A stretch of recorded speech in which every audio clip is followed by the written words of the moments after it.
Okay, good evening, everybody. It is July 17th at 7, no, it isn't 7:30. It's 8:10, and we really apologize. We had quite a go-around in Committee of the Whole with a lot of legislation. I could hold it up. You see this, sometimes Congress people will come up and show you how deep the legislation is. We had quite a plate full. Addie, would you call the roll? Maddox. Here. Posh. Here. Russell. Kuda. Here. Cobb. Here. Larson. Here. Petrus. Here. Yeah, Councilwoman Russell is actually out of the country. Amendments to the agenda.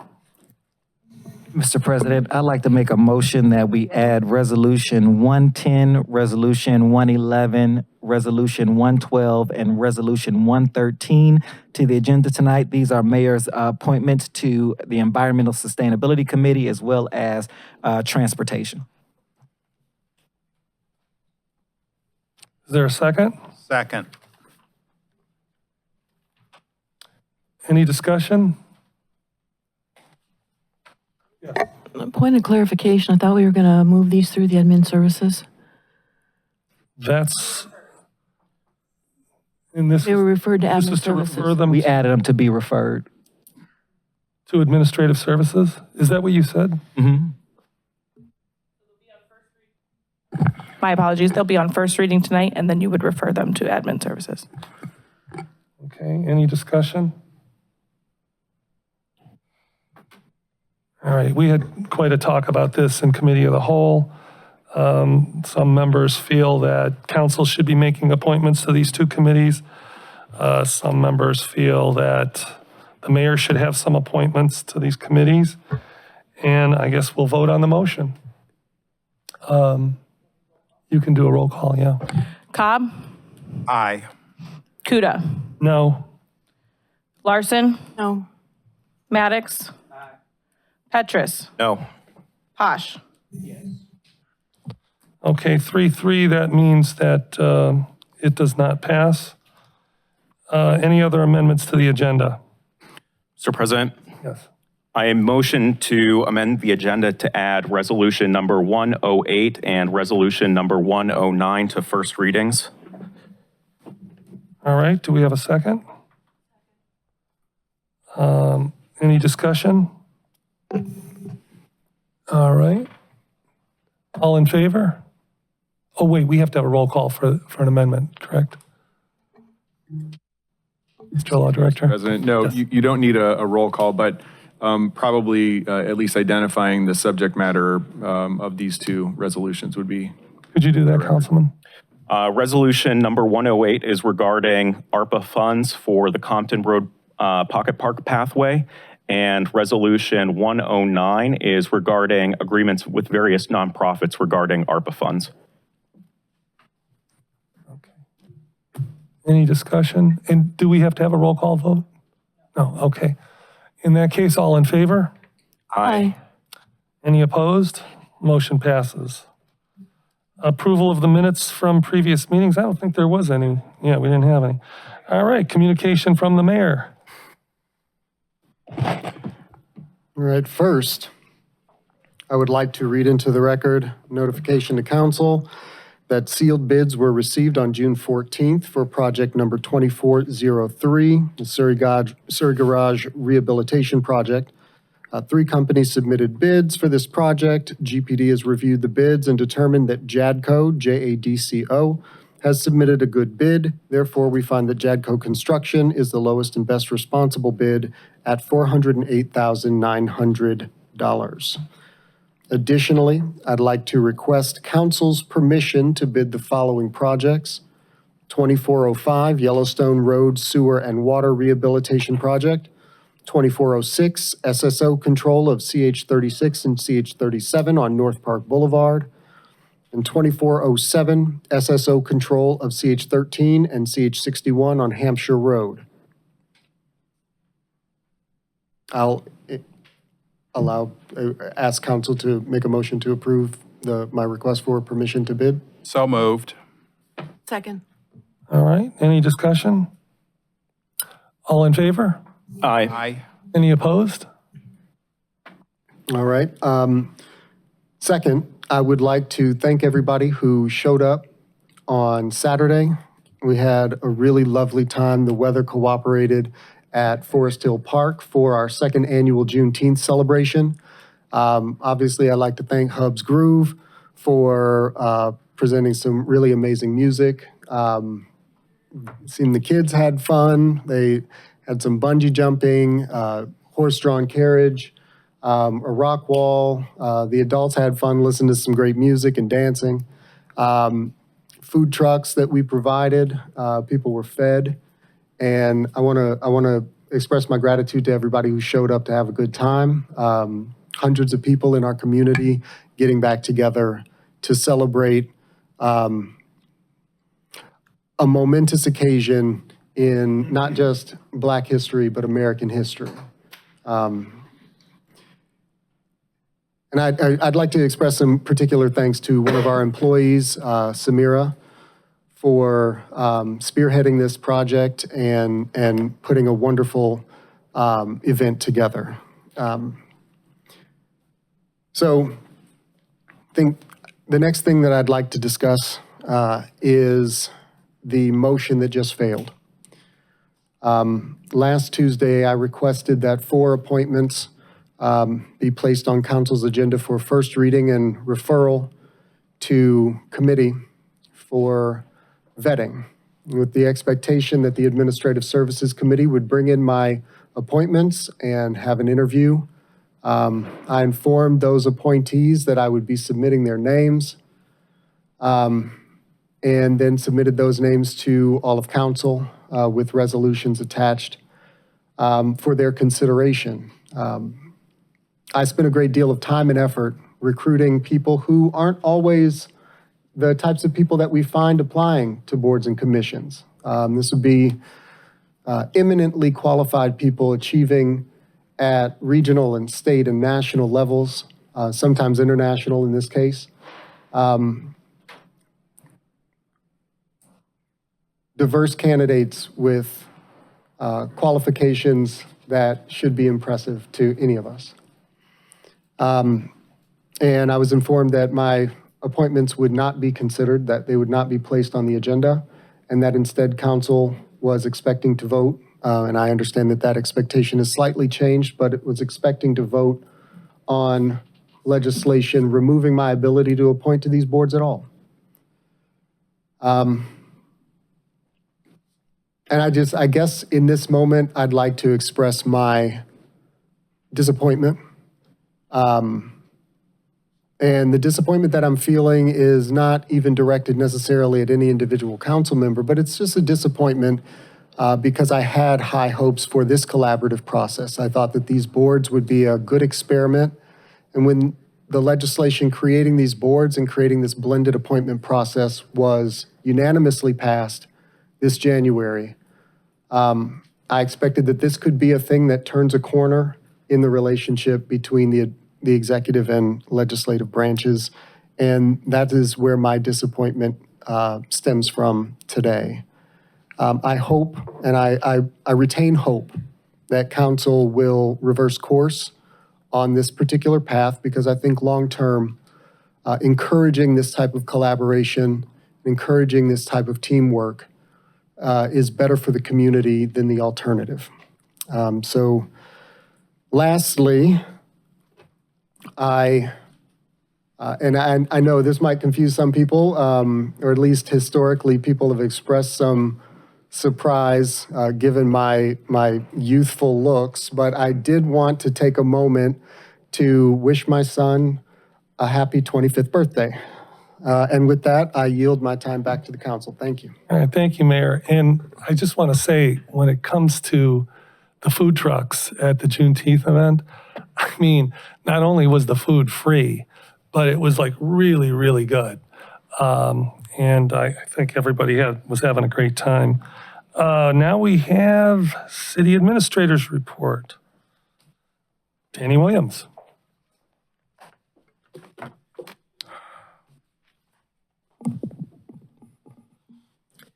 Thank you, Council President and members of council, Mayor Sarin. I want to thank you for this opportunity to offer the first of our semi-annual reports of the city administrator. Just make sure this is operating properly. Yeah, there we go. So this exercise gave me the opportunity to look at some foundational documents. And I thought the most appropriate place to start is to consider the city's mission. Our mission is to protect all things that matter most to our residents and visitors, to ensure a safe and desirable community through the delivery of excellent services in a responsive, open, sustainable, and fiscally responsible manner by caring and competent professionals. And I just found it useful to remind myself, and I would encourage us all to think about this mission as we go through our various responsibilities. The full report I sent to you yesterday. Happy Father's Day reading. I'm not going to go through the full 21 pages this evening, but I would encourage you to take the time to review it at your earliest opportunity. Now, the Council President asked me to include in my report a description of my responsibilities. And again, the foundational place to start for that is our city charter. So Article 4, Section 4 of the Cleveland Heights Charter gives an overview of the duties of the city administrator. And basically, the key phrase is assisting the mayor in the operation of the mayor's office. It goes on to talk about that includes being responsible for preparation of the budget, for presentation to council, supervising personnel policies and practices in all departments, developing procedures and progress reports, operating goals, and the like. And it also goes on to talk about the providing of these at least semi-annual reports to council as part of that responsibility. Now, it doesn't include some of the things that are in most job descriptions, and that's other duties as assigned. And what I've found, in addition to those formal duties, is that my job also entails doing things like resolving conflicting priorities. There's always too much to do. And part of my job is helping to think through and sort through those priorities. Also suggesting potential public policy positions the city ought to consider either taking a stand on or not taking a stand on. Suggesting or advising the mayor on key leadership hires. And also, and this is a touchy one, but raising and analyzing issues candidly with the mayor that others in the administration may find it difficult to do. The mayor loves a good debate, but it's not always easy for a director to have a debate with the mayor. And I think the mayor has welcomed my ability to engage in those kind of vigorous conversations as we try to sort through important priorities for the city. Now, one of the early things that we did following my hire was to sort through what the reporting relationships ought to be in the city. And it resulted in a revision of our org chart. So as you can see from this, that the allocation of reporting relationships to the city administrator are from Public Works, Parks and Rec, Information Technology, Finance, Communications, and Public Engagement. And the mayor's direct reports are through law, public safety, and planning and development. Now, you'll also notice dotted lines from the mayor to those 5 departments that report to me, and likewise from me to those other departments, because we both need to understand and know what's going on throughout. And it also suggests the mayor can step in and decide to run any department that he wants to, but he's delegated that initial responsibility to me. And what we'll do is on a weekly basis, either the mayor and or I will meet with our direct reports. And on a monthly basis, I host meetings with all directors and chiefs, as well as our sustainability and resiliency coordinator, to talk about strategic direction, to talk about interdepartmental projects, and other things that are aid in the efficient operation of the city. So what I'd like to do is now just walk very briefly. I know you've already had a long meeting, so I'll try to be as brief as I can, but walk you through some of the key achievements of each of our departments. So planning and development, among the most significant achievements in planning and development are first, we have only one mixed-use zoning district, and it was not structured in a manner that was conducive to development opportunities. So one of the things the city did with council's approval was to consolidate, for example, South Taylor had, I believe, 7 different zoning areas, which was not very helpful in development, encouraging development projects. So those were consolidated and other changes made in order to facilitate projects like the Kane Park Village project. One other thing that was holding the department back was a lack of staffing in certain key areas. And with funding approved by council, we were able to fill several positions, including a key replacement position for building commissioner, which had been vacant for some time. We also were able to, in furtherance of our sustainability goals, purchase and have so far acquired 7 electric vehicles. And my understanding is that there is plans for additional vehicles in the wings. And with the assistance of a planning consultant, we were able to develop a template for neighborhood planning using North Coventry as sort of the proving ground initially, and taking those lessons learned to help in the development of a comprehensive neighborhood corridor plan for Noble Road.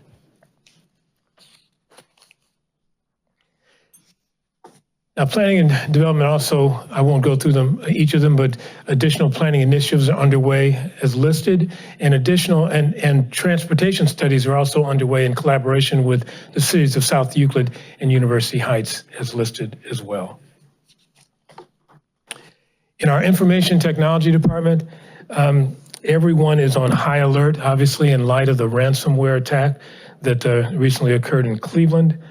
There does not seem to be any way to completely insulate a city from such attacks, but our IT director, Ryan Prosser, is taking all reasonable steps to protect our city's IT infrastructure.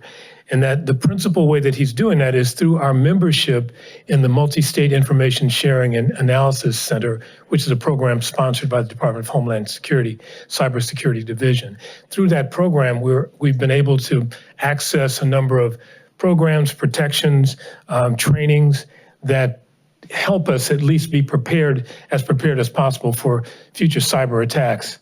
We're also looking forward to having some trainings with staff to help them recognize the kind of lures that they should avoid, and to also consider doing some testing to see how well they're incorporating and embracing this training.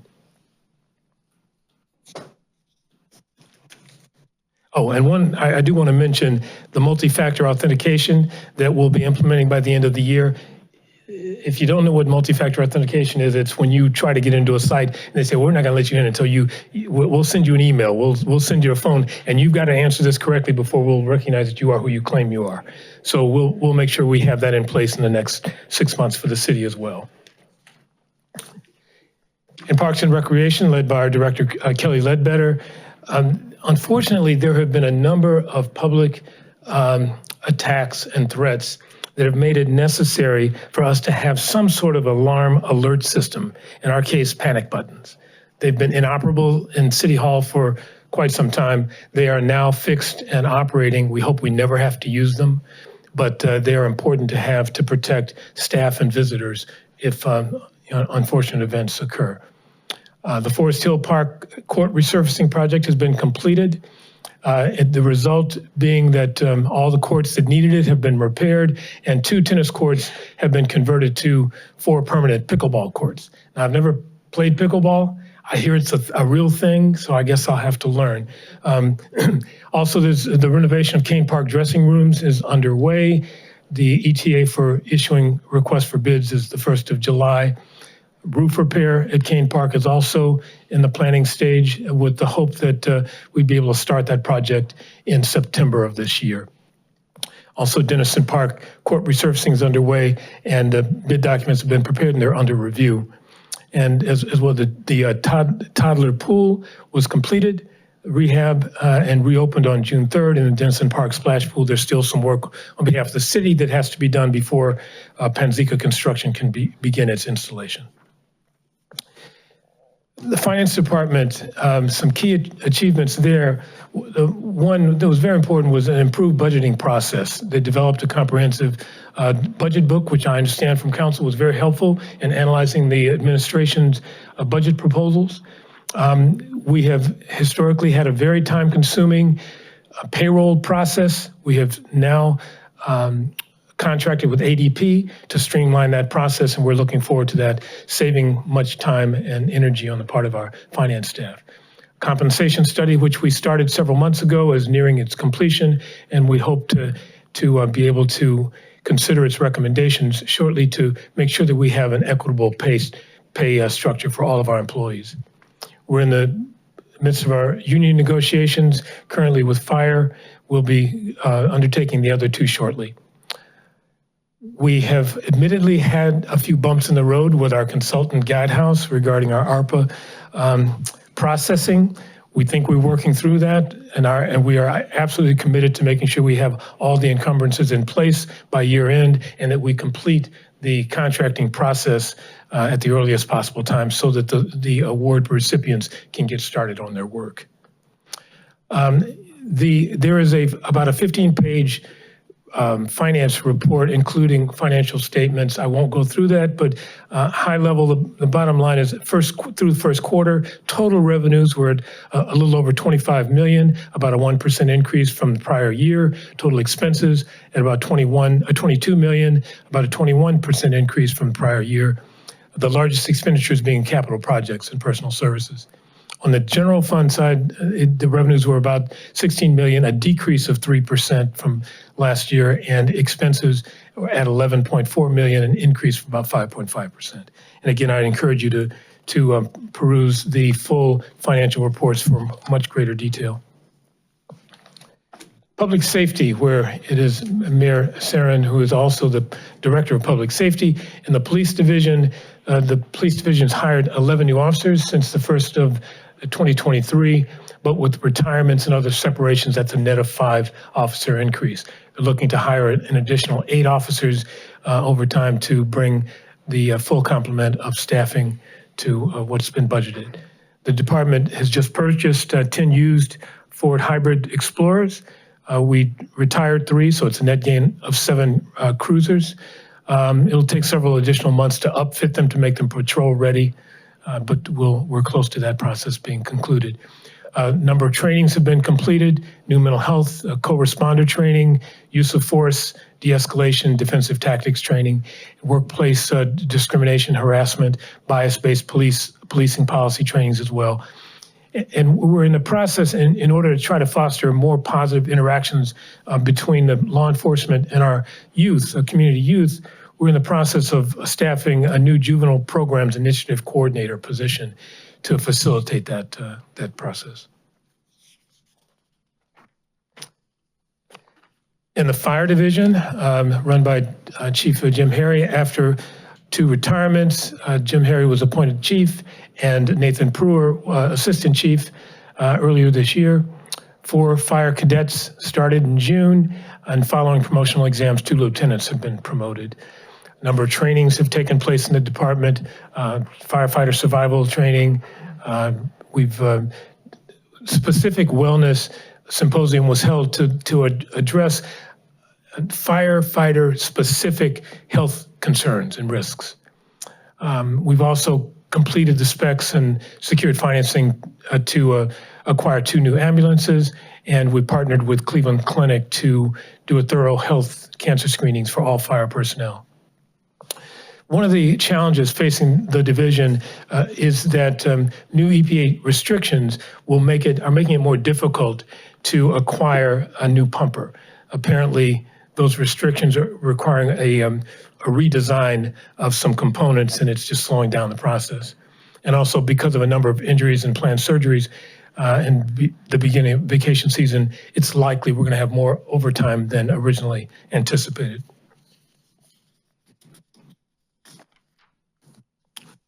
In Public Works, you had a very extensive, very thorough report by Director Clinkscale not long ago, so I will not repeat that, but would refer you to my full report for more detail there.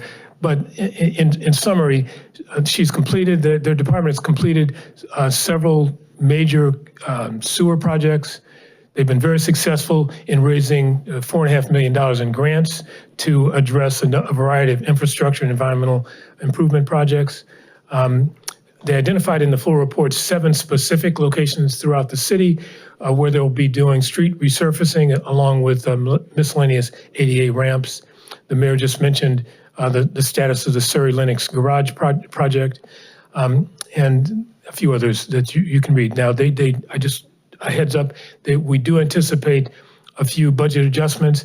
Paving, striping. I don't know if you've ever tried to find a space in the city parking lot. It's a real interesting adventure. Well, that'll be included in this project. And also the city's match for the Lee Road rehab project, which is estimated at about $230,000. One of the challenges facing the department is that when we undertake our transfer station rehab, we'll need a new location for our solid waste.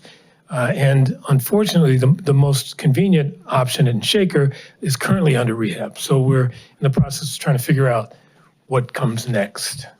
We'll figure something out. In Communications and Public Engagement Department, run by Mike Thomas, we have done an update and expanded the weekly city news email to include more activities, photos, and videos. And also to include important notices like the air quality alert that we're currently under. One of the things that the department has done, particularly Mike has done, has been to focus on assignment editors, developing close relationships there, where our transparency and prompt response to their requests has given us the benefit of the doubt in a number of emerging, developing stories. We also use City News to stand in for press releases. There's been a redesign of the Focus magazine, which has been well received. And the department assisted Public Works in the rollout of our new refuse and recycling carts, and the creation of a very popular refuse and recycling calendar for 2014. Word on the street is the 2015 calendar will maybe include a swimsuit edition with the mayor and perhaps members of council. It's word on the street. We'll have to see how that plays out. There is some concern about why a local municipality would try to have any impact on climate change. And so one of the things that the department is trying to do is to focus on the immediate impacts of climate change, including some of the health risks that arise when you have extreme weather events like we're living through right now, and the city's role in trying to prevent, mitigate, and preparing for those kinds of events. So, and we've worked with Nutter and Associates, working with Nutter and Associates in our Sustainability and Resiliency Coordinator to plan a public engagement phase, again, to emphasize the things that we as individuals can do to impact a global event like climate change. Todd Walburn is the new coordinator of the Mayor's Action Center. He began his work in March of this year, and he's worked closely with the outgoing coordinator, Brandon Upchurch, to launch the new Access Cleveland Heights platform. There are currently 169 residents using the Access Cleveland Heights app, and we're looking for ways to help raise awareness about the value of using that app. Not surprisingly, the largest share of inquiries has involved our housing division. As of May of this year, there had been 280 inquiries into the system, the top 3 areas being tall weeds and grass on private property, general concerns about private residential property, and guess what, potholes. The MAC coordinator is working with our new performance coordinator, Andrea Heim, to establish some methods for systems for tracking trends that are developing through concerns raised through the MAC. And finally, the sustainability initiatives led by Andy Boateng, our coordinator, has done a number of things that often start with the establishment of baselines. So he's spearheaded the completion of an energy audit that provided an assessment of city buildings and facilities, as well as our utility bills and utility usage data. In progress is a climate action resiliency plan that will ultimately review and analyze existing policies and data, review, compile, and analyze our carbon inventory, and help us setting goals and commitments in this area. It's also in progress a carbon footprint of city operations, gathering operational data, and looking at and estimating our carbon emissions from energy use and from our vehicles. Also in progress is an air quality assessment project that will make sure our air sensors are functioning properly, access pockets of air pollution concentration in the city, and to help us investigate air quality improvement strategies. We certainly want to expand upon our successful to date recycling program and offer some geospatial analysis, whatever that is, to determine the location of recycling containers. And finally, our urban tree canopy master plan and energy efficiency improvements projects are in the planning stage.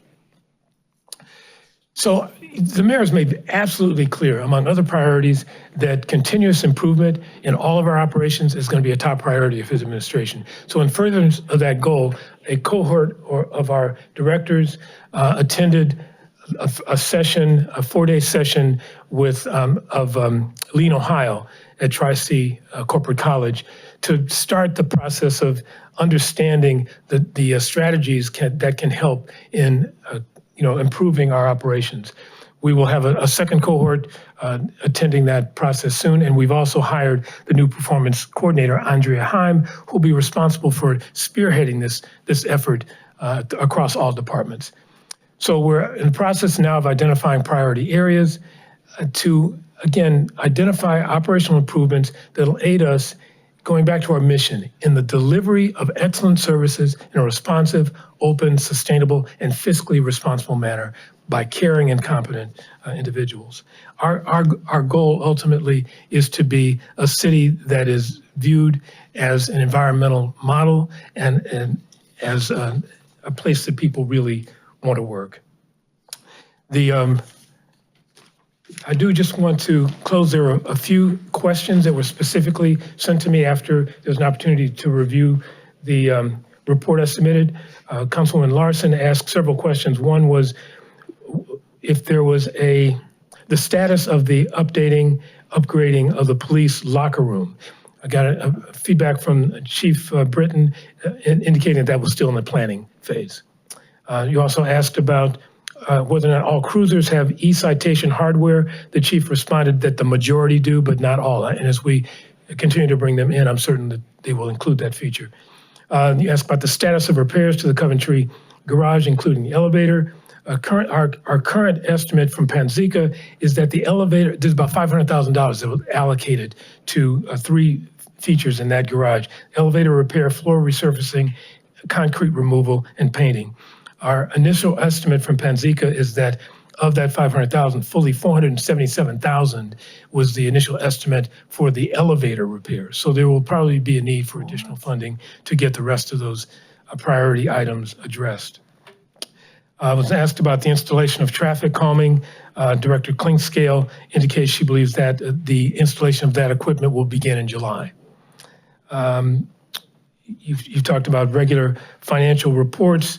Certainly, we're in the process now of interviewing for a new finance director, which we hope will be completed shortly. That should facilitate more timely financial reporting and ease the burden on the acting finance director currently. And there was also finally a question about when to expect delivery of the tablets for council. And speaking with Director Prosser, quotes have been received, and he's coordinating with finance, and he anticipates that we should have those tablets in hand within about 2 weeks.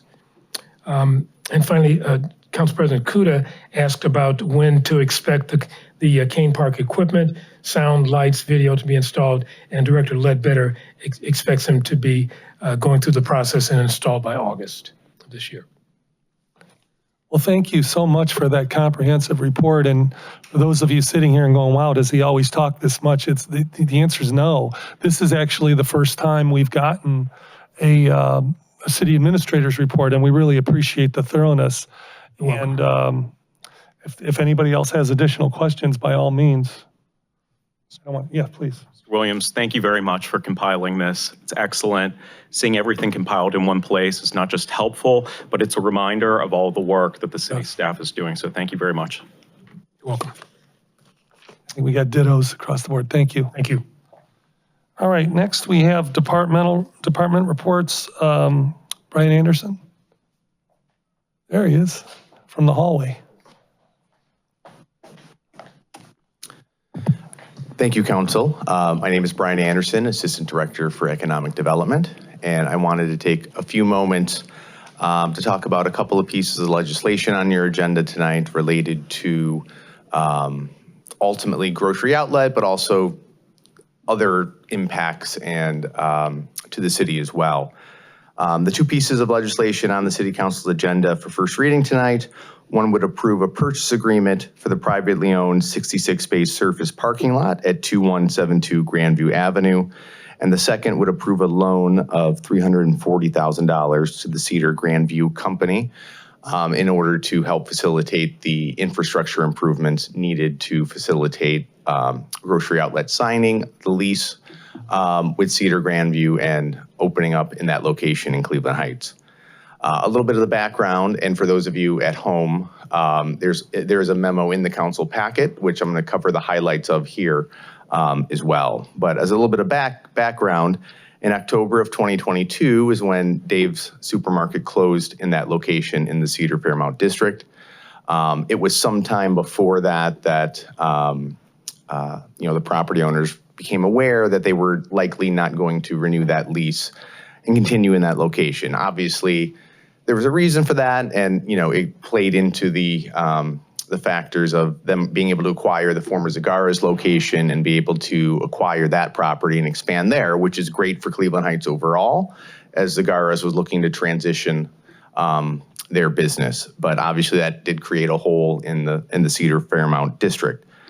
After October of 2022, the Russo family, who do own the Cedar Grandview Company and that real estate, spent the next 18 months pursuing over 20 different grocer and or pharmacy or similar related type of tenants for that space. I think the hope was there would be more concrete interest in that space from a variety of different users, but unfortunately none of those came to fruition. But at some point last year, Grocery Outlet indicated their interest in leasing that space and opening up in Cleveland Heights. Grocery Outlet was new to a lot of us. They are a national grocer with over 500 locations across the country. They are new to the Ohio market, so they're certainly a little bit new to us, and we've spent some time learning, about them. They are a discount grocer, so they aren't a traditional grocery store, but I think we've seen how the grocery market has evolved. There's room and a need for a lot of different types of grocers within that industry, whether it's an Aldi's or a Trader Joe's or traditional Giant Eagles. And, there's certainly a demand and a need, and the city is certainly supportive of a continued grocer in a district like Cedar Fairmount, which is among the most densely populated and probably affords the opportunity to be the least car-centric of a lot of our districts. So having a neighborhood grocer is certainly an important thing. And we felt that Grocery Outlet, while not everything to everyone, affords all of the day-to-day grocery opportunities that could certainly serve a neighborhood and a community. Much was made of, what was originally a $1 million grant request to the city. And while the city was open to being supportive, I don't think we would have been comfortable moving forward with anything resembling that. So city staff and the administration continued to talk to the Russos and their representatives for a number of months. And I think we, at various points, we're probably not always not optimistic that we would get to something that we felt comfortable moving forward with that would be what we felt beneficial to the city and the community as a whole, as well as the Russos and Grocery Outlet. But I think what we've brought to you here tonight for first reading, I think accomplishes that for a variety of reasons. So the first portion, the first piece of legislation is in relation to the parking lot. It is a 66-space private parking lot. It is behind the we kind of refer to it as the Firestone lot. That is a lot that was developed back in 2019 by the Russos. We transferred to them at that time a small 22 space, not particularly well-maintained parking lot to them. we saw the value in transferring that lot to them to add additional parking overall to the district. And it also dovetailed with the top of the hill construction at the time. It added 40 plus new spots for the construction period of top of the hill. So we thought it was a good deal to do at that time. Why we are pursuing and recommending the purchase of the lot now, I think there are several reasons for that. I think, as we know, the Surrey Lennox deck has been closed for some number of months now, and will be needing repairs, and there will be some additional time before it is back online. I don't think we know the exact timeline for what that is. And having control of that lot will allow the city more flexibility to making it available to the public, as well as the city permit holders who have currently been allowed to use the lot in the interim. But we know there's additional opportunity, if that was a true public parking lot, for there to be better service to all of the merchants in that district in the interim. Sort of related to that too is sort of the longer term. If it was a private lot, at various points, it could be controlled and restricted as far as who had access to it. If the Russos were to retain the lot, or an eventual future owner were to retain that lot, they could certainly restrict it to just their tenants. And I think we felt in a very successful overall district that does have some tight parking constraints, having that be true public parking available to anyone in the public visiting the district was an important factor for us to consider as well. And finally, while I think it addresses short and long-term parking needs for the district, it does supply a significant amount of the capital that the Russos would use to help bring in Grocery Outlet to that location. And then just for reference, the $660,000 purchase price is based on industry standard accepted values of either the cost to construct or value of surface parking. So the 66 spaces times the $10,000 figure gives you the $660,000 figure. And then the other piece of legislation relates to the $340,000 loan to make up the remaining piece of capital needed upfront to allow the Grocery Outlet deal to move forward. Some of the key terms in that loan agreement are a 3% interest rate, annual principal payments of $22,667.67, commencing in 2026 and continuing for 14 years. After the initial payment in 2026, the remaining payments shall also include interest accrued in the previous year on the outstanding balance. Also in the agreement is an income tax credit. The borrower will receive a credit equal to 50% of the local income taxes, both personal and corporate, collected by the city on or behalf of the city that are attributable to the project. The credit will be calculated on the taxes from collected from the previous year and applied towards the payments due the following year. That credit is first applied to interest and then principal in any given year. In addition to the loan agreement and promissory note, and those documents are included in the packet, the city will also take a second position mortgage on the property at 12426 to 38 Cedar Road.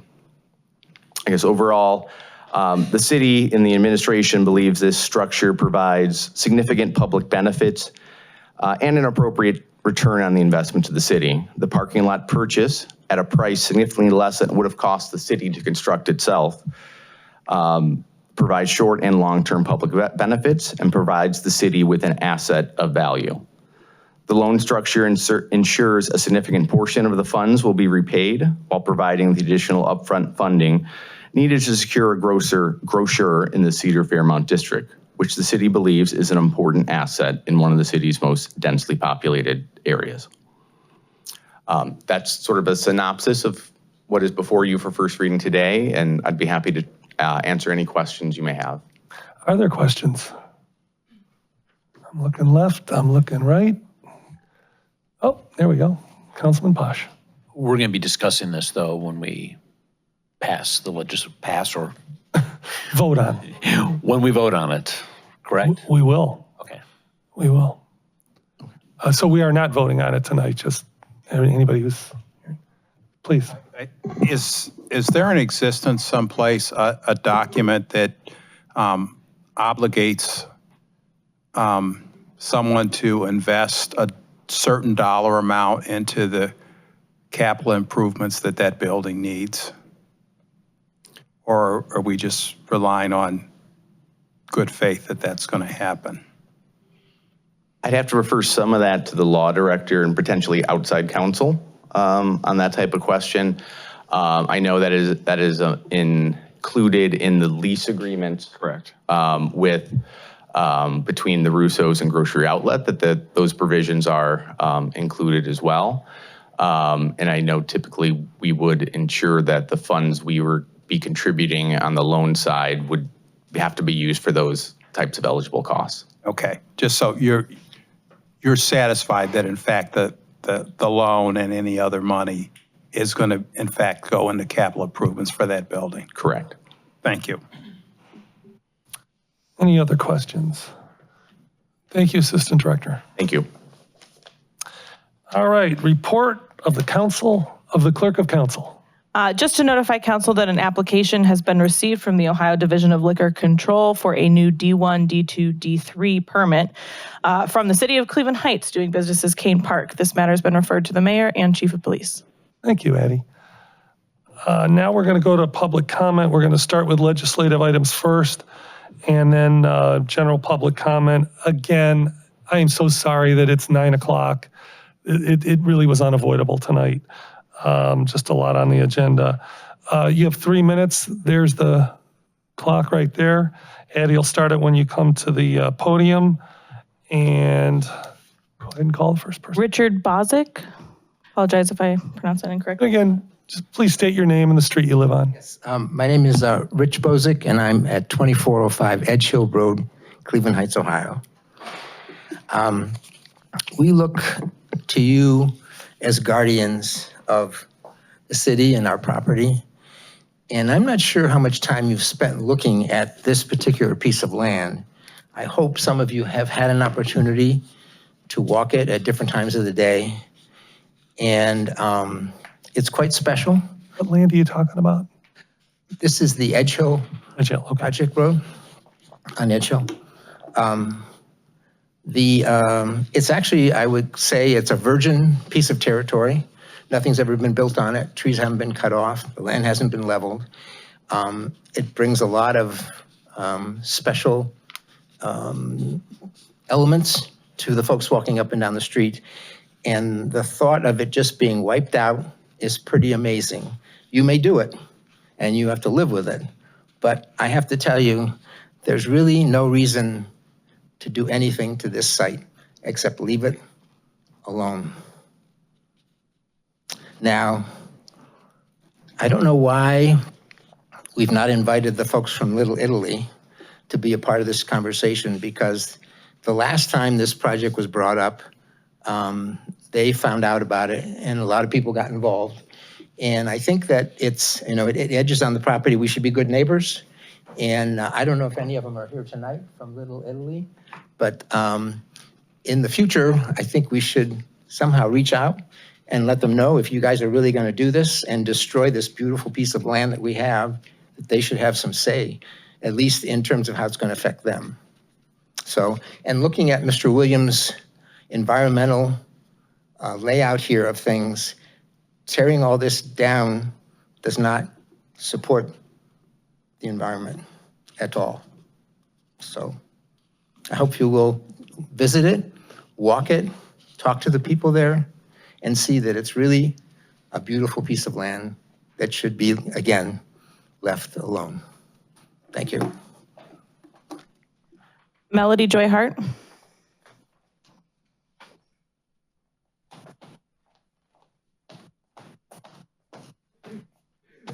Hi, Melody Joy Hart, 2976 Monmouth Road.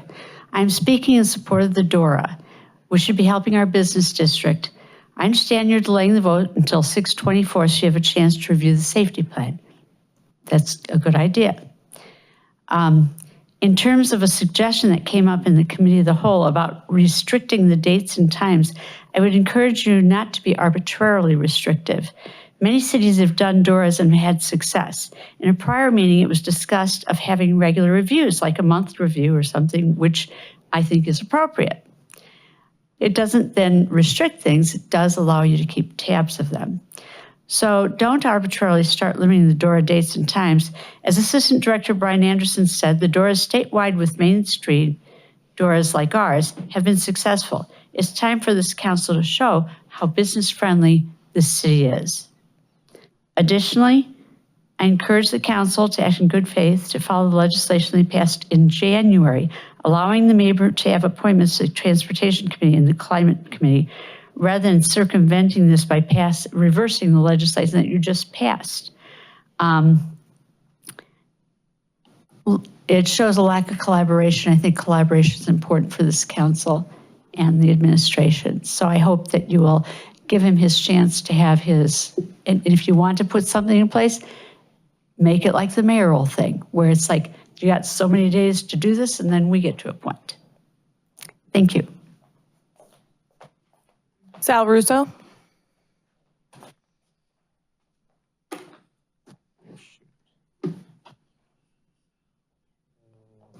Good evening, Sal Russo. My office address is 12434 Cedar Road. So it's been almost 3 years since I knew that Dave's would not be renewing their lease, and you know, it's been a long road. We've certainly had some ups and downs. As Brian mentioned, there were times where we weren't sure if we were going to be able to come forward with a proposal that made sense for everyone. And Danny said something at the start of his presentation that he said, to paraphrase, there's never a shortage of projects, of priorities, of competing interests. And there were certainly times throughout this process where I felt that my project maybe wasn't proceeding as at a pace that I hoped it would. And I don't think it was until I started coming to these council meetings on a somewhat regular basis that I truly gained a perspective and an understanding of everything that the mayor does, that council does, and it's definitely been eye-opening to me in terms of what you do and how many projects you have to manage. And I am most appreciative of the level of engagement, the questions that have been asked, the due diligence that has been done. I think it's an example of executing on that mission statement as we've gone about this process. So to try and be brief, I want to spend the rest of my comments more or less on grocery outlet. I would like to maybe set expectations as best I can. They are a grocery store. I visited the Boardman store, which is their only Ohio location, 5 times. And just some comments regarding my visits. And I also shopped while I was there. And these are in no particular order, just notes that I made. So the format is everything is prepackaged, similar to Trader Joe's, similar to Aldi. So there are not service departments where you walk up to a deli counter or a meat counter and ask them to custom cut your order. They do carry brand names. They do have a tremendous price point, but it's not like a Heinen's where there's 5 different kinds of Raisin Bran. So take cereal, for example. One of the times I went, I specifically looked at cereal. They had Kellogg's maple flavor Raisin Bran, and they had an off brand of Corn Flakes. So if you wanted Raisin Bran or Corn Flakes, that's what you would get. Milk, they did not have lactose-free milk. Anytime I was there, I don't know if that's Boardman. That's something that I like, but that I couldn't buy. So perishables, mostly as you'd expect. They do offer tailorability with the owner-operator concept.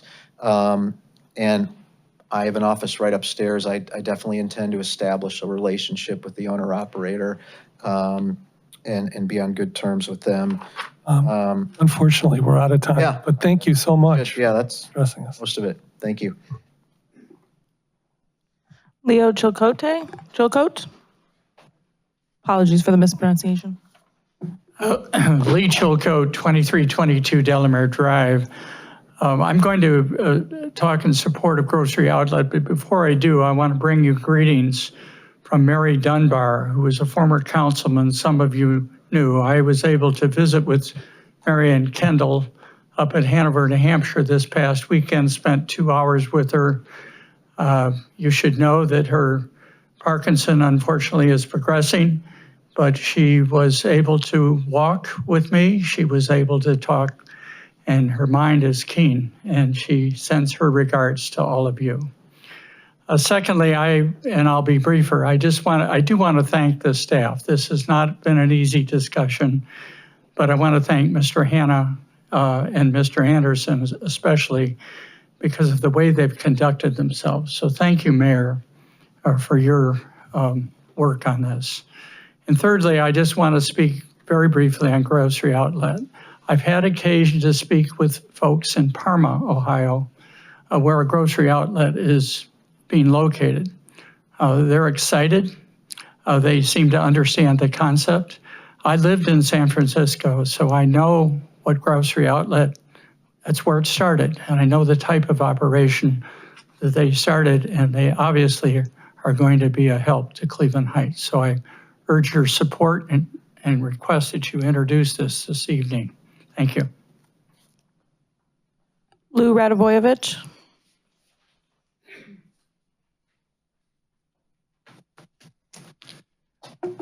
Thank you, Council. Thank you, Mayor. My name is Lou Radovoyevich. I live on 1808 Middlehurst, and the reason I'm here today is that we need to get the DORA approved. That's what I want to show support for, and that's something that I know that we can dial the volume to really fit our specific needs, but first we need to have the DORA. So some of the concerns that I think I've heard over the last few weeks that are very valid, but a different one being pedestrian safety is a key and foremost issue. And there's no doubt about it, that's a critical topic. That's a topic on its own, and we need to tackle that topic. I mean, I think the mayor is correct. There's aggressive driving behavior that's taking place in our city in particular that we need to come to some sort of an issue. But to me, that's separate. When I look at DORAs as being, the other ones that are around here being self-contained where ours is on the street, yeah, 4 out of 5 DORAs are like that as a shopping center type of environment. But there's also 119 DORAs out in the state of Ohio. That means there's a lot of DORAs in Main Street, and that's really who we are. So, I mean, I think we're a better fit to set up a DORA in Main Street. That's us. We're not a shopping mall. We're not a Cedar Point looking Main Street. So I want to see that happen. And then the increase in alcohol consumption. So to me, I see that as either the same or actually less because it allows me to mix and mingle. It allows me to meander down Lee Road. And that's what I look forward to as a resident. So I look at what's the positive as a resident. You know, it allows me to go to one place to another. I'm guaranteed to meet my neighbors that I've known all my life at any given time on Lee Road. So that to me is important. That's community. That adds a lot of value as a resident. I look at Sip and Stroll. I look at the small businesses out there. You know, they are struggling. I mean, anything we can do to give them an edge makes a huge difference. So when I look at that, the ones that are really going to benefit are not the restaurants, they're not the bars. It's the Ollies of the world. It's the Mitchells of the world. It's those type of businesses that they're looking for people to come into. That's critical. And think about the new spaces that are opening up with that new development. What are we going to put in there? Another restaurant? So it gives you the opportunity to look at other type of retailers that'd be a good fit. And then lastly, I just want you to think about rock and roll. I mean, at the end of the day, that music hop is probably our #1 event. I love it. It's electric. You know, it's Cleveland Heights at its best. And I always ask myself, well, why isn't we don't have mini hops throughout the summer? You know, like an art walk or whatever. Just organically or coordinated, I don't know, but it's a golden opportunity. We are the rock and roll capital of the world, and not one neighborhood has jumped on the opportunity of live music. I mean, let's do it. Let's think big. Let's think big on this. We can do great things by doing that. We got Kane Park, you know, Garage Shop. We do that, we'll be great. So, thank you. Brosnan.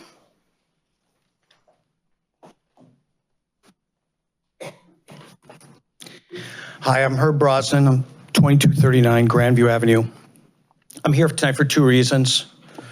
The first one is, as a 20-year resident of Grandview, I know that this grocery outlet doesn't fit. Let's just be realistic. It's known as the Dollar General of grocery stores. Some people call it the Aldi with shorter expiration dates.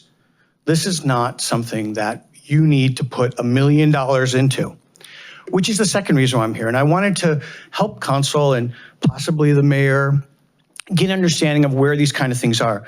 I am also a small business. I'm looking for $2 million from the city of Cleveland. We're going into submarines. We're doing large 10,000-pound parts. I'm providing 15 highly skilled jobs at $30 per hour. That with a 10-year guaranteed contract. I'm being offered by the city of Cleveland and Cuyahoga County a loan that is 2 points under prime if I put down 25 or 30% of my own money. That's more realistic. That's more right-sized.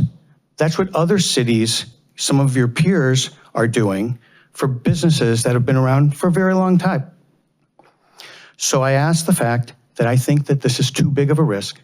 The wager is too big, and the amount of money that's being invested by the city is way over what is being offered. Thank you. Wendy Rossett.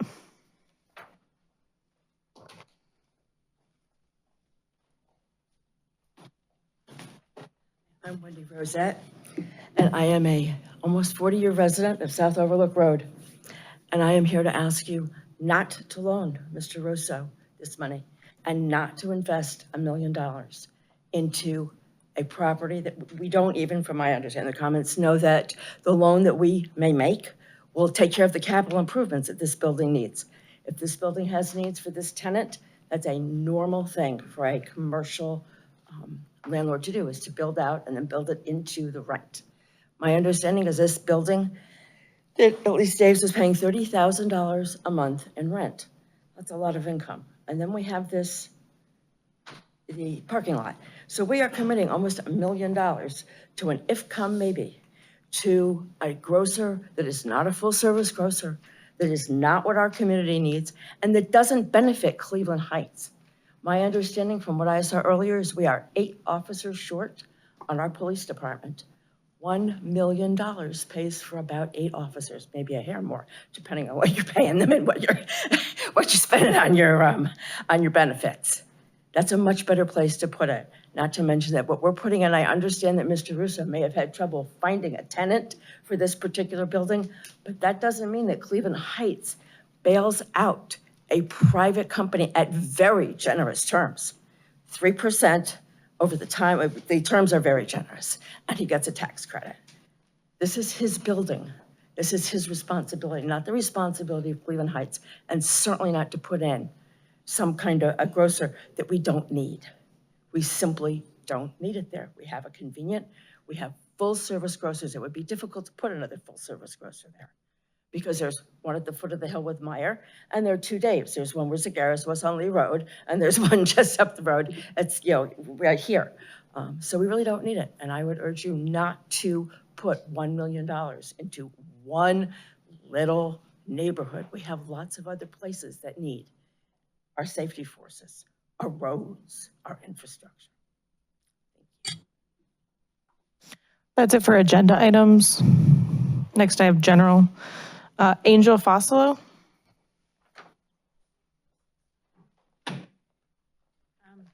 Angel Fasolo, I'm on Edge Hill. In response to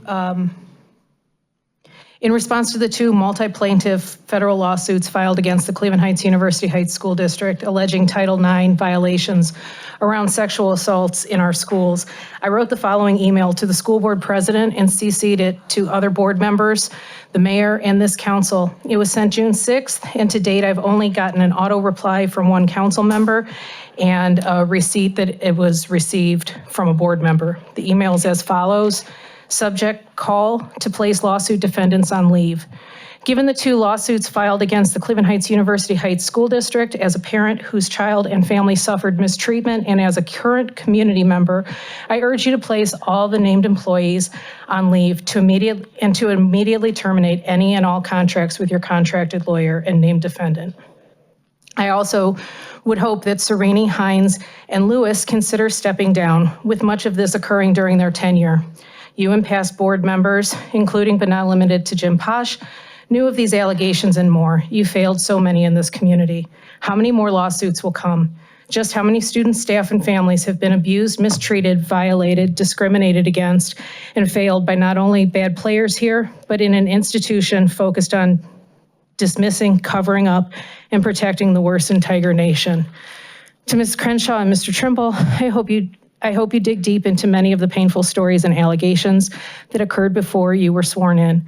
While honestly, I can say that I doubt all claims ever made in this district or anywhere are always true, far too many here are true, but all claims and allegations should be treated appropriately and mindfully, be heard and be investigated. I know all too well about false allegations, a tactic used by this district far too often to ignore, and that my family personally experienced, yes, by some named in the lawsuit. Do the right thing for the schools and the community, and not what the legal teams likely advise. Place the named defendants on leave.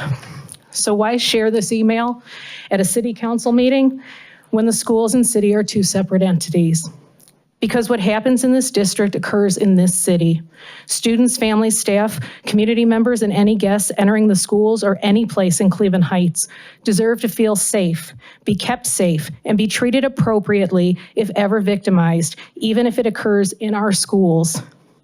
It is my hope that the mayor, as well as the council, speak out against the alleged pattern of mistreatment and abuse in our schools, and to actively listen to the many voices who have suffered here and not only faced mistreatment, but were dismissed as simply being school haters or delusional. And I hope former board member and newly appointed Councilman Posh steps down and does not run for office.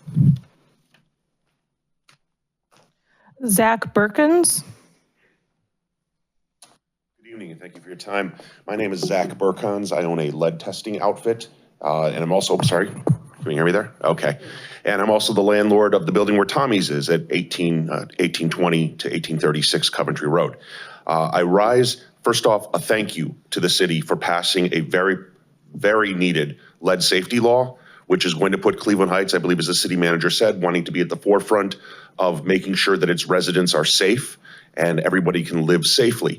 And in addition, a big thank you to both Zach Ravanelli as well as Alan Butler, who have formed a terrific program that I think has a tremendous possibility for success. Now here comes the but. We need a contract. It has been pending for several months. I personally, on the word of the department, went ahead and started a month ago. I've done almost 80 inspections. And unfortunately, I cannot be paid because no contract has been received. I've brought this attention to Councilman Larson, who has been an excellent supporter of this entire program. I know I wrote the mayor's office. I didn't get a reply. I now have about $40,000 in receivables that I want to turn in these reports and do the best thing for Cleveland Heights, but they can't even take them because there's no contract. Should council have any questions, I'd be happy to do it, happy to answer them. And one last thing, a plug for more funding for this program. I understand there are ARPA dollars out there. This program, for example, right now, 1/5 of the city is due at the end of this month. There is no possible way we will get anywhere close to compliance in that 1/5 of the city, simply because no one's getting paid and we cannot afford to put out more money. So more ARPA dollars. Realize that there is a big upcoming deadline and we have got to get a contract. Should council have any questions, I'd be happy to answer them. Okay, none at this time. Thank you very much. Daniela Benham. Thank you. I live at 3843 Woodbridge. I'm here tonight to speak about 3847 Woodbridge. It's right next to me. I've spoken to the police chief. I've also spoken to the housing inspector. Everyone is aware of this property, yet I'm now being silenced, leaving multiple messages, and the only person who will get back to me on this matter is now the president of the council, who I've reached out to. This house needs to be labeled as a nuisance. In fact, my neighbor on the other side of this house came a month ago to talk about the problems at Woodbridge. This house is a rental house. The tenants moved in a year and a half ago. There's at least 15 police calls to this residence. The violence, the domestic violence, the parties, the alcohol in the street, the fact that they think it is socially acceptable to set up a bar on the top of a car parked in the street. On May 29th, things got the worst I think I can ever imagine. I'm still upset because my daughter was unable to leave our house. My husband and I were both late to work. Why was this all happening? Because there was 50 US Marshals on my street with large guns. The US Marshals had surrounded my husband's car because of the entrance point to the back of the house. When the neighbor across the street finally said that it was safe for us to come upstairs because we're very much aware that bullets do not have names and we were unaware of what would be happening at that residence, we took refuge in our basement. Our neighbor across the street who had security cameras finally called and said they are leaving. That's when I came upstairs to take a picture of one of the officers with their very large semi-automatic gun walking back to his cruiser. And as I noticed that, I became even more horrified to realize that there was a Cleveland Heights, University Heights school bus taking students to school the second to the last day. What did they see? How is that explained to them? The landlord has been talked to about the fact that there are broken glass windows, to the point at my daughter's high school graduation, my out-of-town aunt said, "Is that house foreclosed?" And I had to be embarrassed for myself, my neighbors, and the city and said, "No, it's just being left." I would like a phone call back. I would like this to be nuisance. The landlord's doing nothing, and as the city, we are doing nothing. Thank you. Amber Gibbs. Mr. President. Amber, you can come up and just. Danielle, what number was that? 3847. Thank you. And just so you know, I have reported this to the Mayor's Action Center and also to City Administrator Williams. And I know this has been awful. And let's make sure that they just get a recap of this just to put it back on their radar. Go ahead. I'm sorry about that. Your time didn't start yet. Good evening. My name is Amber Gibbs, and I'm the CEO and Superintendent of the Cuyahoga County Board of Developmental Disabilities, located at 1275 Lakeside Avenue. I wanted to take a few minutes to reintroduce you to Cuyahoga DD and talk about the work that we do. Our mission is to support and empower people with developmental disabilities to live, learn, work, and play in their community. We support more than 14,000 people with developmental disabilities in Cuyahoga County, and last year we served several hundred people living in the city of Cleveland Heights. 2/3 of our $150 million budget comes from a 3.9 mil continuous levy that voters in Cuyahoga County last approved in 2005. And from birth through adulthood, we support people with DD to live their best lives. We provide things like early intervention services for babies through age 3, therapies like occupational, speech, and physical therapy, consultative services to various school districts in the county to support students with disabilities, transition services for young adults as they graduate, housing and employment services to help people be productive members of their communities, and assistive technology services. We are a very different agency than we were just even 5 years ago. At the end of 2019, right before the COVID pandemic, we privatized our day program and transportation services, which were visible, tangible ways that the county residents knew us. And since then, we've really tried to reposition ourselves to be a leader throughout the state of Ohio in services to people with disabilities.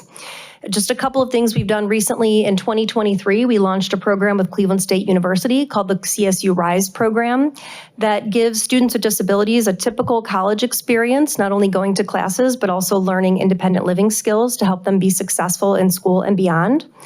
We're doing innovative housing work, including opening a tri-tech apartments where people can come and stay at the apartments for short term with a lot of technology and remote monitoring so that they can gain independence and either take that back to their family home or live more independently on their own. This year, we're going to be opening our first tiny home on the site of another community-based home in Maple Heights to give people some independence, yet security of having staff nearby 24/7. And we are a partner with other child-serving agencies like DCFS and the Adams Board to open the T-Suites for children who have multi-system needs, and we're actively planning with them on the Children's Community Wellness Campus. We also invest in community in new ways. Since 2021, we've invested and granted $700,000 to support more than 50 libraries, arts and culture, and recreation and leisure organizations to make their programs and spaces accessible and welcoming to everyone. This year, we'll allocate another $200,000. In Cleveland Heights alone, we've given grants to 6 different agencies, totaling more than $35,000 in the last 3 years. I just wanted to say that we're here to support people that live in Cleveland Heights and all over Cuyahoga County that have developmental disabilities. We would welcome at any time the chance to talk with any of you, and we want you to know we're here for your residents that have disabilities in the community. Thank you. That's it. Well, thank you all for coming tonight, and you're welcome to stay. We're going to go through some legislation. This was, as usual, very interesting. I took a lot of notes, as I always do. Let's see, there they are. And now we're going to move on to legislation. This first 2 pieces are first readings, but they're for consideration tonight. I have ordinance number 097-2024 on first reading, an ordinance to amend certain subparagraphs of ordinance number 198-2023 relating to appropriations and other expenditures of the city of Cleveland Heights, Ohio for the fiscal year ending December 31st, 2024, repeal of the prior version of ordinance number 198-2023, and declaring the necessity that this legislation become immediately effective as an emergency measure, introduced by Mayor Sarin. Do we have a motion? So moved. Second?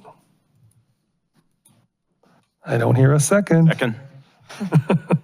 All right, any discussion? We did discuss this earlier. All right, all in favor? Aye. Any opposed? Motion passes. Next, I have resolution number 098-2024 on first reading, a resolution proclaiming July 2024 to be National Parks and Recreation Month in the city of Cleveland Heights and declaring the necessity that this resolution become immediately effective as an emergency measure, introduced by Mayor Sarin. So moved. Second. All right, any discussion? I would just say, if you've never been to southern Utah and those national parks, please go. Arches, Zion, Bryce Canyon, thank you. I'm like, we're getting freezing up here. Dinosaur National Park, which is a little further up, but anyway, great parks. We got a motion and a second. All in favor? Aye. Any opposed? All right, motion passes. Next, we have first reading only. So these are just going to be read one after another. First, I have ordinance number 100-2024 on first reading, an ordinance authorizing the mayor to execute an agreement for the sale of certain city-owned real property located on Edge Hill Road, permanent parcel number 685-03-001, and declaring the necessity that this legislation become immediately effective as an emergency measure, introduced by Mayor Sarin. I have ordinance number 101-2024 on first reading, an ordinance authorizing the mayor to execute an agreement with Cedar Grandview Company for a commercial development loan in the sum of $340,000 to be secured by a mortgage on real property located at 12426 through 12438 Cedar Road, permanent parcel number 685-26-004, and declaring the necessity that this legislation become immediately effective as an emergency measure, introduced by Mayor Sarin. I have ordinance number 107-2024 on first reading, an ordinance authorizing the mayor to execute an agreement for the purchase of certain real property located at 2172 Grandview Avenue, permanent parcel number 685-26-083, and declaring the necessity that this legislation become immediately effective as an emergency measure. I have ordinance number 102-2024 on first reading, an ordinance amending sections 140.02, members of Chapter 140, Cleveland Heights Climate and Environmental Sustainability Committee of the Codified Ordinances of the City of Cleveland Heights, and declaring the necessity that this legislation become immediately effective as an emergency measure, introduced by Councilmember Larson. And I have ordinance number 103-2024 on first reading, an ordinance amending section 150.02, members of Chapter 150, Transportation and Mobility Committee of the Codified Ordinances of the City of Cleveland Heights, and declaring the necessity that this legislation become immediately effective as an emergency measure, also introduced by Councilmember Larson. I have resolution number 104-2024 on first reading, a resolution appointing an assessment equalization board to hear objections relative to the estimated assessments for a portion of the expense of street lighting within the City of Cleveland Heights, and declaring the necessity that this legislation become immediately effective as an emergency measure, introduced by Mayor Sarin. I have resolution number 105-2024 on first reading, a resolution appointing an assessment equalization board to hear objections relative to the estimated assessments for a portion of the expense of improvement of streets and parkways, including grading, draining, curbing, paving, repaving, repairing, sweeping, or cleaning thereof, removing snow therefrom, and planting, maintaining, and removing shade trees thereon within the City of Cleveland Heights, and declaring the necessity that this legislation become immediately effective as an emergency measure, introduced by Mayor Sarin. I have resolution number 106-2024 on first reading, a resolution allocating $7,500 to Future Heights by City Council to serve as a co-sponsor of the 2024 Heights Music Hop, and declaring the necessity that this legislation become immediately effective as an emergency measure. All council members have signed on as sponsors. All right, Addie, you can take a breath now. Wait, I've got two more in first reading only. We added. More? No, I know. Second readings. Here we go. Nope, I've got two more in first readings that you added at the beginning of the meeting.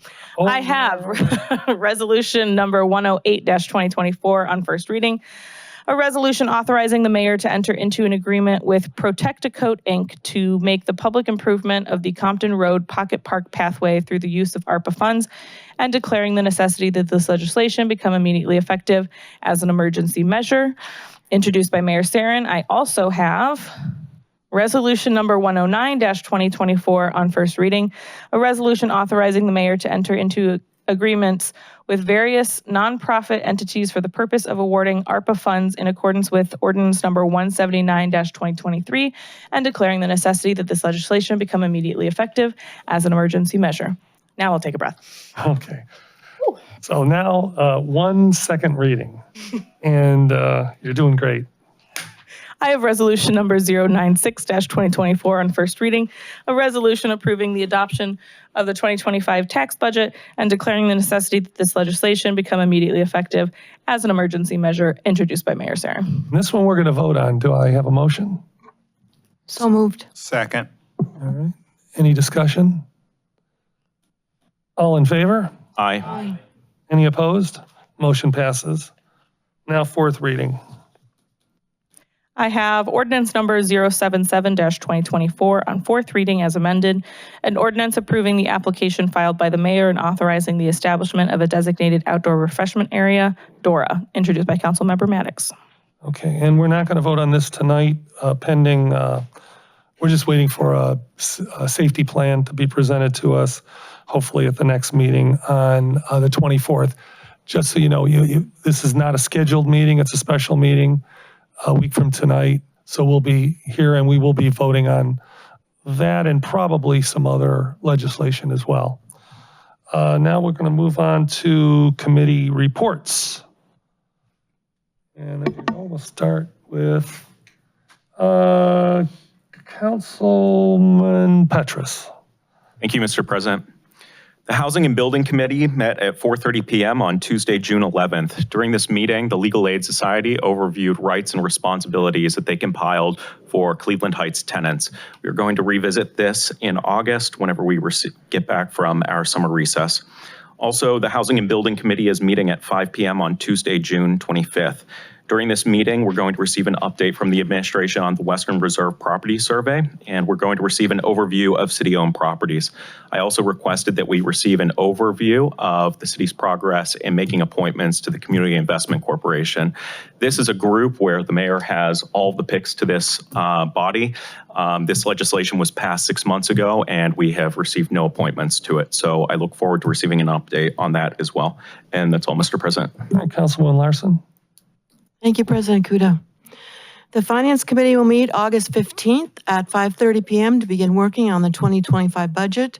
The Municipal Services and Environmental Sustainability Committee will meet August 19th at 10 a.m. That's all.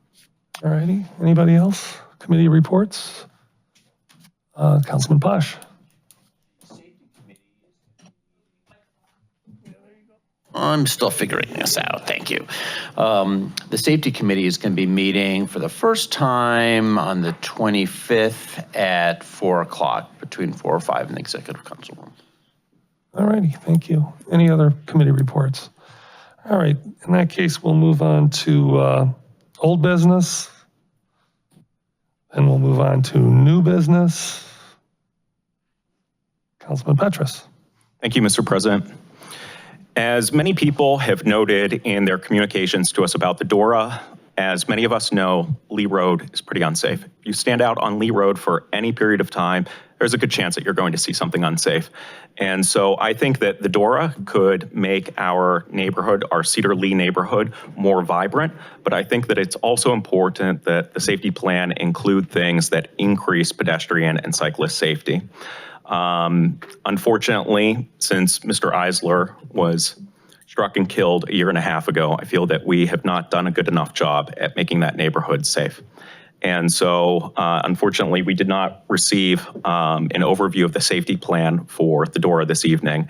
But if it does not include things that would physically slow cars down, like speed bumps, speed tables, I'm going to introduce legislation that will provide funding for that.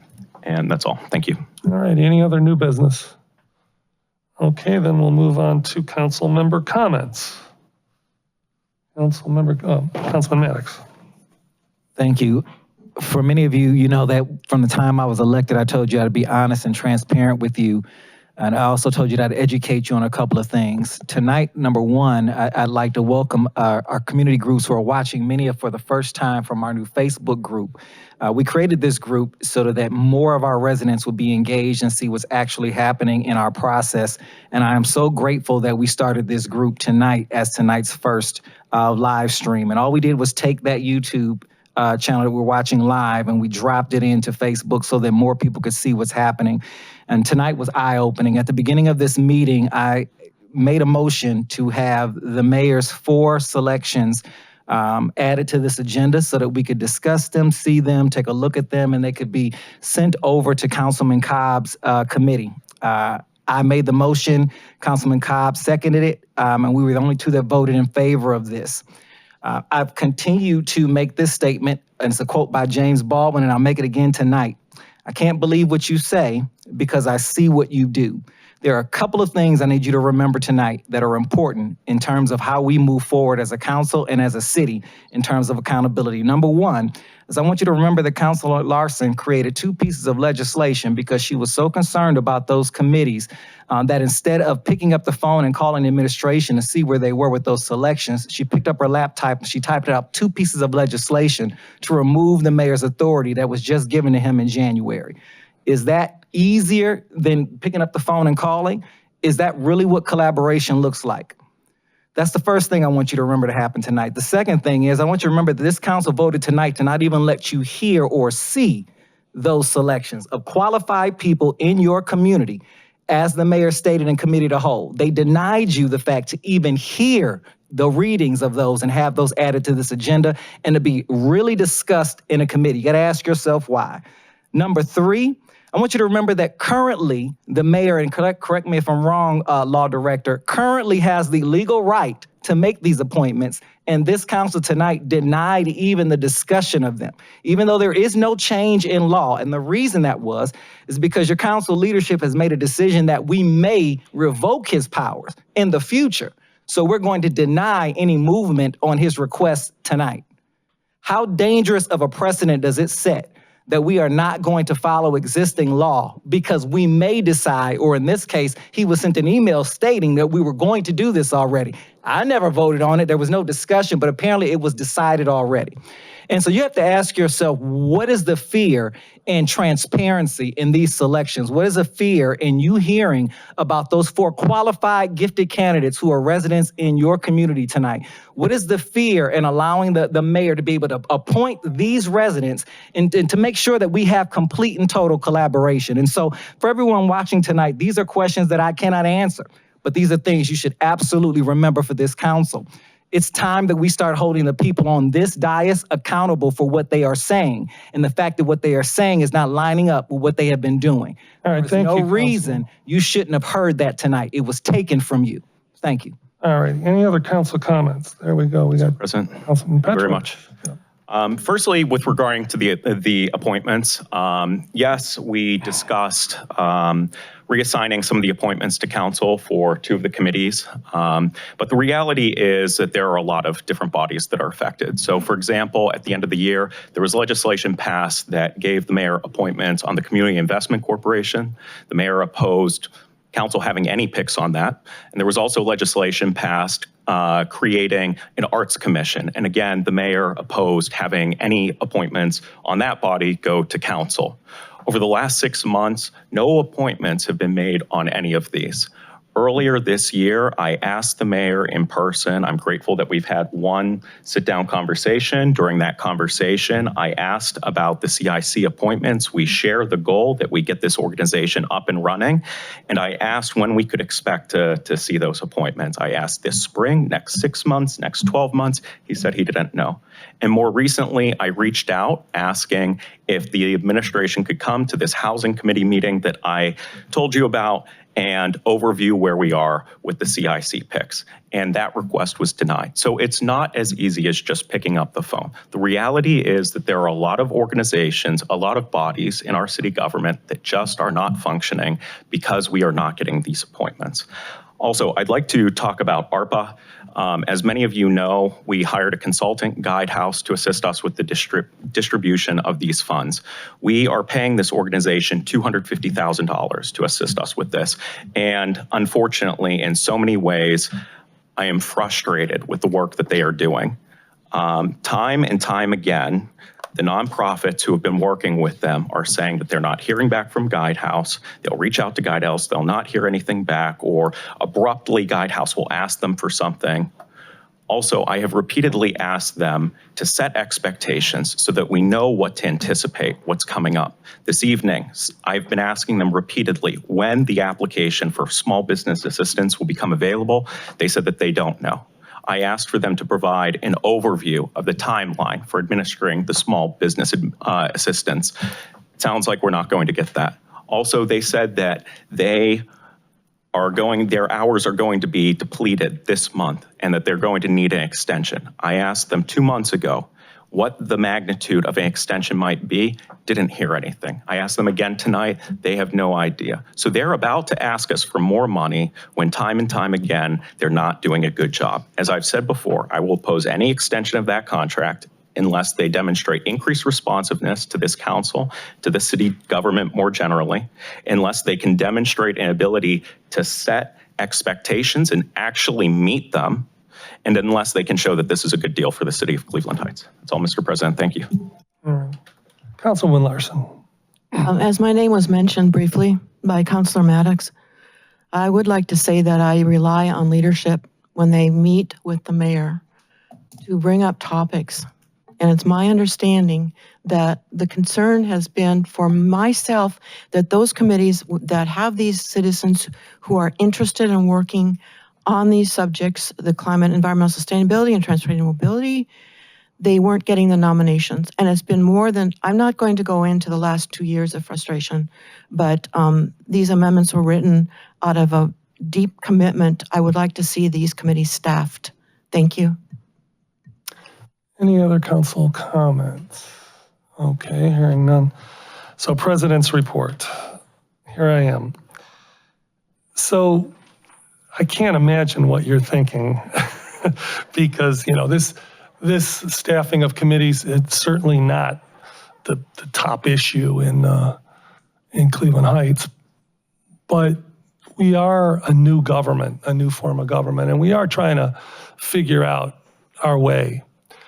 And there's a lot more to the story than has been said. There were mass resignations on the Transportation Committee because people were very unhappy with the collaboration between the committees and the administration. Frustration is an absolute understatement to how frustrated, and these are, I'm talking about really qualified, smart people that are on these committees just throwing their hands up. This is well over a year ago. Then, we come to January and Councilwoman Larson, I've said that council should staff committees. This is what we do very, very well. I stand by that. We staff the Board of Zoning Appeals. We staff the Architectural Board of Review, the Planning Commission, the Citizens, the Citizens Advisory Committee that handles all of our allocations, CDBG grants and so forth. We've been, we're very timely with our appointments, at least for the 2.5 years I've been on. And I will say before I was on, I know people waited sometimes a year just to have people get back to them. But we passed this legislation in January, in the spirit of collaboration, and it just didn't work out. Unfortunately, and this is added on to time where these people were sitting around for the entire year last year doing nothing. So it's really a 1.5 years of nothing, absolute nothing. And they split into 2 committees. They've been sitting here waiting. Again, I was never for this. You try to something new. If it doesn't work out, I always thought this was a solution looking for a problem. The one thing we have no shortage of here is talent in this community. And as we read through the applications, and we get a lot of them for these committees, it's just so impressive. So that's not a problem at all. These appointments that were put forward by the mayor in the last few days came after we had a discussion 2 weeks ago about taking these appointments back. I do think it's the right thing to do. We're, by the way, more than happy, and to collaborate with the mayor on any suggestions he has, not just on these 2 committees, but on any committees.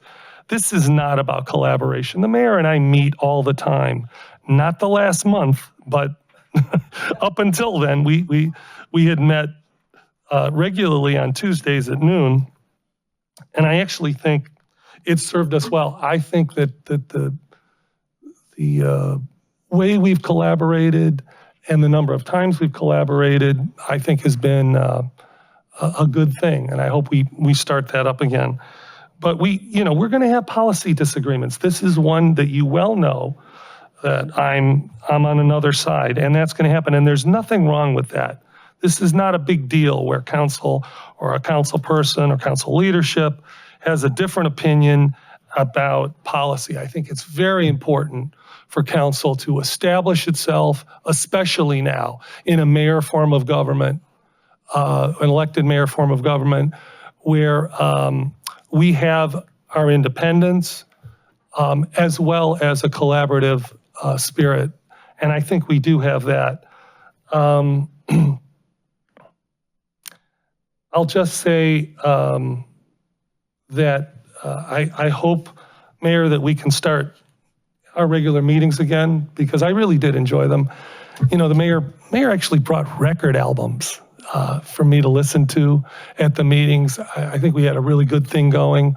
I gave him my CDs that I've made, some of my music. I think it's overall been a very productive thing. And I think it creates an atmosphere where collaboration can happen even when we don't agree on a particular issue like this one.